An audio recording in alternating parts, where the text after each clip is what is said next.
Hello.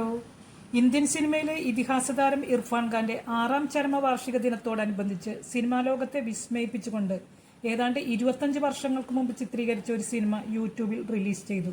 ഇതുവരെ പുറത്തിറങ്ങാതെ പെട്ടിയിലിരുന്ന the last tenant എന്ന ചിത്രമാണ് ഇപ്പോൾ ഏപ്രിൽ 29-ന് അദ്ദേഹത്തിന്റെ ചരമവാർഷിക ദിനത്തിൽ പുറത്തിറക്കിയിരിക്കുന്നത്. ഇർഫാൻ ഖാനും വിദ്യാ ബാലനും ഒരുമിച്ച് അഭിനയിച്ച ഈ സിനിമ അവരുടെ കോംബോയിലുള്ള ഏക സിനിമയുമാണ്. ഇർഫാൻ ഖാന്റെയും വിദ്യാ ബാലന്റെയും തുടക്കകാലത്തെ പ്രകടനങ്ങൾ കാണാനുള്ള അപൂർവ അവസരമാണിത്. സാർത്ഥക് ദാസ് ഗുപ്ത രചനയും സംവിധാനവും നിർവഹിച്ച ചിത്രം നിർമ്മിച്ചിരിക്കുന്നത് നീനാദാസ് ഗുപ്തയും സാർത്ഥക് ദാസ് ഗുപ്തയും ചേർന്നാണ്. ചിത്രത്തിന്റെ ഒറിജിനൽ ദൃശ്യങ്ങൾ നഷ്ടപ്പെട്ടതിനെ തുടർന്നാണ് 25 വർഷത്തോളം ഈ സിനിമ പുറത്തിറങ്ങാതെ പോയത്. അടുത്തിടെയാണ് ചിത്രത്തിന്റെ ഒരു VHS കോപ്പി സംവിധായകന് ലഭിക്കുന്നത്.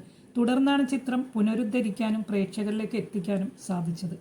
മ്യൂസിക്കൽ റിസർച്ച് ചെയ്യാൻ അമേരിക്കയിലേക്ക് പോകാനിരുന്ന തന്റെ സ്നേഹബന്ധത്തിലുണ്ടായ തകർച്ചയെ തുടർന്ന് മനസ്സ് തളർന്ന ഒരു സംഗീതജ്ഞൻ രാജ്യം വിട്ടു പോകുന്നതിന് മുമ്പ് ഉപേക്ഷിക്കപ്പെട്ട ഒരു വീട്ടിൽ താമസിക്കാനിടയാവുന്നതും അവിടെ അദ്ദേഹം നേരിടേണ്ടി വരുന്ന സംഭവ വികാസങ്ങളുമാണ് ദ ലാസ്റ്റ് ടെനന്റ് എന്ന 45 മിനിറ്റ് ദൈർഘ്യമുള്ള സിനിമ പറയുന്നത്.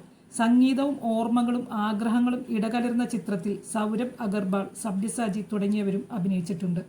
ഇർഫാനുമായി ഒന്നിച്ചഭിനയിച്ച ഒരേ ഒരു ചിത്രമാണിത്. തുടക്കകാലത്തെ ആ ഓർമ്മകൾ തിരികെ ലഭിച്ചതിൽ വലിയ സന്തോഷമുണ്ട് എന്നാണ് റിലീസിന് ശേഷം വിദ്യാ ബാലൻ പ്രതികരിച്ചത്.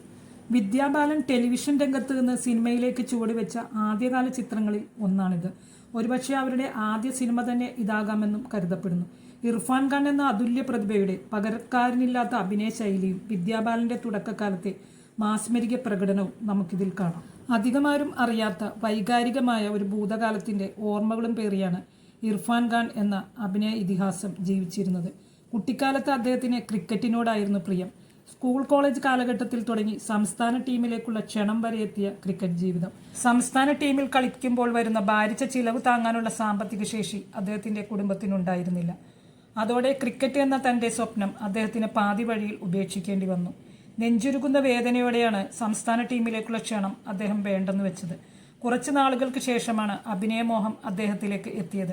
1994-ൽ ബിരുദാനന്തര ബിരുദത്തിന് പഠിക്കുമ്പോൾ സ്കോളർഷിപ്പോടെ ന്യൂഡൽഹി നാഷണൽ സ്കൂൾ ഓഫ് ഡ്രാമയിൽ അദ്ദേഹം പ്രവേശനം നേടി.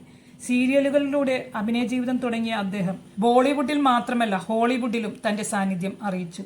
ഏറെ ചർച്ചയായി മാറിയ സ്ലം ഡോഗ് മില്യണറും, അമേസിംഗ് സ്പൈഡർമാനും, ലൈഫ് ഓഫ് പൈയും, ജുറാസിക് വേൾഡും ഒക്കെ അദ്ദേഹത്തിന്റെ കരിയറിലെ പൊൻതൂവലുകളാണ്. ഈ ബ്ലോക്ക് ബസ്റ്റർ സിനിമകളിലൂടെ $4 മില്യൺ നേടിയ സിനിമകളിൽ അഭിനയിച്ച ഇന്ത്യൻ നടനും അദ്ദേഹമാണ്. ഷാരൂഖ് ഖാൻ, സൽമാൻ ഖാൻ, അമീർ ഖാൻ എന്നീ 3 ഖാൻമാർക്കും ബോക്സ് ഓഫീസിൽ നേടാൻ കഴിയാത്ത നേട്ടമാണിത്. പാൻസിംഗ് തോമർ എന്ന ചിത്രത്തിലെ അഭിനയത്തിന് ദേശീയ പുരസ്കാരമടക്കം ഒട്ടനവധി അംഗീകാരങ്ങൾ അദ്ദേഹത്തെ തേടിയെത്തി. 50 വയസ്സിൽ ക്യാൻസറിനെ അതിജീവിച്ച അദ്ദേഹം 2020-ൽ 53-ാം വയസ്സിൽ അന്തരിച്ചു. നിങ്ങൾ എൻ്റെ വീഡിയോ കണ്ടതിൽ ഒരുപാട് സന്തോഷം. എൻ്റെ വീഡിയോയെക്കുറിച്ചുള്ള നിങ്ങളുടെ അഭിപ്രായങ്ങൾ കമൻറ്റ് ചെയ്യുമല്ലോ. എൻ്റെ വീഡിയോ ഇഷ്ടമായാൽ ലൈക്ക് ചെയ്യാനും ഹൈപ്പ് ചെയ്യാനും മറക്കരുത്. കൂടെ സബ്സ്ക്രൈബ് ചെയ്യാനും. ഇനിയും നല്ലൊരു വീഡിയോയുമായിട്ട് വരാം. അതുവരെ ബായ്.